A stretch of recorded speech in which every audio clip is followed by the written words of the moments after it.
औरत जब ये किसी पर फुहश तोहमत लगाती है ना तो लोग फ़ौरन यकीन कहते हैं ये तो औरत खुद कह रही है। याद रखो, औरत की तोहमत पर यकीन करना जायज़। मैं ये नहीं कह रहा कि औरत हमेशा गलत तोहमत लगाती है, मगर ख़वातीन तोहमत लगाने में जब किसी से दुश्मनी हो जाए ना तो सबसे बड़ा हरबा औरत के पास क्या होता है? किसी पर फुहश तोहमत कि इससे मेरे से ताल्लुकात हैं, इसके नाजायज़ ताल्लुकात हैं और इसने मेरे से यूं किया और ऐसे किया, तो लोग फ़ौरन यकीन कर लेते हैं। यकीन ना भी करें तो बहरहाल मखमसे में कहते हैं कुछ तो है। क्या कहते हैं? कुछ चक्कर तो है।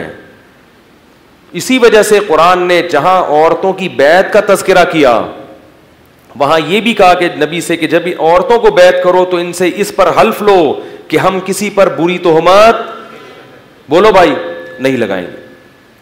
तो ये क्या हुआ कि वो उसने तो लोगों को जाहिर है यकीन आ जाता है कि वो औरत कह रही है। वीडियो के नीचे सब्सक्राइब के बटन पर क्लिक करें, बेल के आइकॉन पर क्लिक कीजिए ताकि हर नई वीडियो की नोटिफिकेशन आपको मिल जाए।